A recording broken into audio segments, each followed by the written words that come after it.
702 is live from the Sandton Convention Centre for the 2025 Public Works and Infrastructure Summit. Yeah, the Council for the Built Environment, which is an entity of the Department of Public Works and Infrastructure, is hosting this inaugural Public Works Infrastructure Summit. I just spoke to the Premier of Gauteng, Panyaza Lesufi. He came to say hi here. He's also attending. Dean McPherson, who's the Minister of Public Works and Infrastructure, is also here. I want to bring in now the Bongani Dladla, who's the CEO of the Construction Industry Development Board. Bongani, thank you so much for chatting to us. Good morning. Good morning to you, Clement, and all the 702 listeners. So you guys, you regulate and monitor the construction sector. Your sector is often behind some of the, we are told, in fact, what is complained about here sometimes is like just the inflated project costs. Just talk to us about your responsibility and how you deal with that. Yeah, it's quite an important one to deal with because you have to do projects within budget, within the right timeline and the right quality. And you are correct to say that in some projects where we have maybe clients that are not as informed or competent, or where we have consultants that are not doing their job, or contractors that are actually failing the industry. So we have to deal with that by making sure that there is proper selection of the participants, those that are qualified and experienced to do the job, but also the monitoring on their past performance, so that we don't take the same contractors that have dismally failed us in many projects to future projects. So that's the work that, the policy work that we are currently dealing with as a CIDP. Obviously, as a regulator, we issue licenses for contractors to operate in the construction industry. So that's the tool that really we can use to get rid of unscrupulous and incompetent contractors. Yeah, and what about the anti-competitive behavior, particularly collusion and bid rigging as well? Do we have lagging compliance and monitoring mechanisms to prevent these? Yes, what you find is that what we rely on is the other stakeholders of the industry, where if you are acting in bad faith during the procurement process, they whistleblow, or we investigate, or we do also a lot of good work with the Auditor General and other stakeholders to look at those contracts that are an anomaly. You know, for instance, a treatment plant, 1 megaliter cannot cost you 50 million. It must be something within industry range. So when we look and auditing those types of projects and we find foul play during the procurement process, we can take to task both the contractor and the client. And also partnerships with the South African Police Service and the NPA also helps also to fast track such investigations, so that it's not seen as harmless criminal activities, but it's actually activities that are depriving people of the needed infrastructure. So what we often see with large projects is that they normally go to these larger construction firms.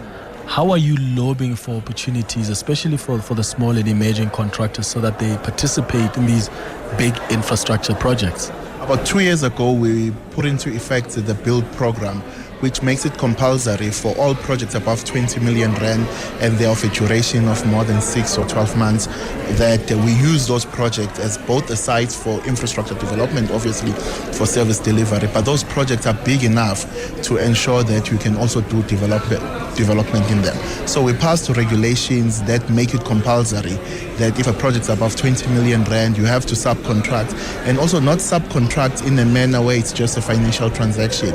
You must prove that that particular contractor has gotten skills and experience and expertise that are beyond what they started with. So that's the first one.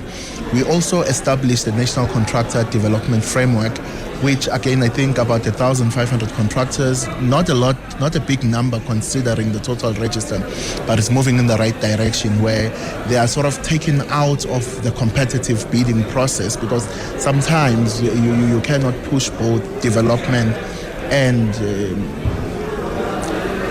both development and also cost efficiency. So sometimes you have to take them out of a competitive bidding process, and then you can develop them, monitor them, pay them earlier than normal, put in skills development programs so that they can grow in terms of their expertise. So those are the main ones when it comes to providing access to SMMEs that we focused on at a regulatory level.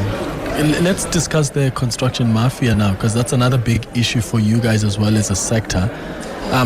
How do you think that can be dealt with, and how can we create an environment where we have a corruption-free construction sector and ensure that these projects are actually delivered on time and within the budget as well? You've started on the first one is ensuring that the genuine participants in the construction industry have opportunities, because what gives legitimacy to bad actors in the sector is that when you go to a community and then there are contractors that are there, then we are saying even the simplest work is being done by companies that are either from South Africa or outside South Africa, then it creates legitimacy. So you need to ensure that there's a sustainable pipeline of projects for SMMEs in those communities where they can get genuine experience and also participate meaningfully. So that's the first one. But we are also working with the police, because it's quite an important one. If someone goes to a construction site with a gun and demanding just cash, not even opportunity, that's a criminal activity. And that is yielding fruit coming from our Durban Declaration that we signed in November, where we were partnering with National Treasury and the police and public works to ensure that we can have timely arrest, have timely reporting of these cases, so that contractors don't end up paying those extortion fees. So that is yielding results. Quite a number of arrests have been done in the past 3-4 months. I would say probably about 240, I stand to be corrected on that. And those cases are also moving to the criminal justice system. There is also an aspect of ensuring that the regulations that are coming from the Public Procurement Act that was signed into law last year also do not exacerbate this issue. We have clarity around what could be the participation of SMMEs, how do we deal with issues around set-asides so that they can benefit genuine players in the construction industry. And obviously ourselves also, we have to strengthen the process of removing bad actors, because some of them will masquerade as security companies, some of them masquerade as construction companies. But if you are causing violence, you don't want to do the work, it's purely extortion, and we have to deal with that decisively. Yeah, true. Bongani, thank you so much for making time for us. Thank you. Bongani Dladla is the CEO of the Construction Industry Development Board.